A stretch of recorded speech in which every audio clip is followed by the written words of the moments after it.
We salute you. మరి అంత ధైర్యం ఉన్నటువంటి ఒక పెద్ద మనిషి మీరు రేవంత్ రెడ్డి గారి అనూనీయులకు బామ్మర్దులకు వచ్చినట్టు ఒక కాంట్రాక్ట్ను రద్దు చేయడానికి పిరికితనం ఎందుకు బట్టి గారు? మీకు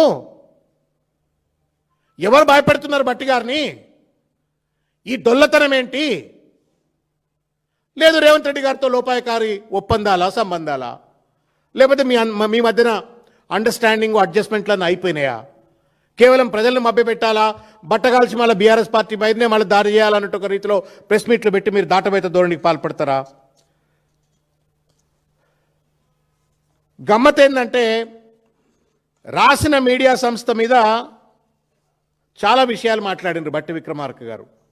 మరి రాయించినోడు కథ ఏంది భయ్? బట్టన్న చెప్పురే,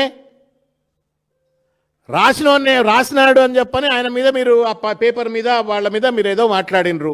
సరే, అది మీరంతా ఒకటే కూటమి కాబట్టి మీరు రేవంత్ రెడ్డి గారు మీరు I don't know whatever has happened మీరు పేపర్ గురించి మాట్లాడినరు. మరి రాయించిన వ్యక్తి గురించి ఎందుకు మాట్లాడరు మీరు? అసలు దోషి ఎవడు? మనం ఒక హత్య జరుగుతుందన్న, హత్య జరిగినప్పుడు కత్తి పట్టుకొని పొడిచినోడు నేరస్తుడే, పొడిపించినోడు కూడా నేరస్తుడే. ఇక పొడిచినటువంటిది బహుశా ఒక పత్రిక అయితే పొడిపించింది ఎవరు, ఆ కత్తి ఇచ్చింది ఎవరు, ఆ కత్తికి సానబట్టింది ఎవరు, ఎంబడిబడి పొడువు అని చెప్పని పొడిపించిన వాళ్ళు ఎవరు? అది రేవంత్ రెడ్డి కదా. రాసింది ఒక పత్రిక కావచ్చు, కానీ దాని వెనక ఉండి మొత్తం కథ, స్క్రీన్ ప్లే, డైరెక్షన్ మొత్తం కూడా ప్రొడ్యూసర్ అన్నీ కూడా రేవంత్ రెడ్డి. మరి ఆయన గురించి ఒక్క మాట అనడం ఎందుకన్నా? అంత భయం ఎందుకే నాకు అర్థం కాదు. ఇది ఎందుకు భయపడతారని నాకు అర్థం కావట్లా.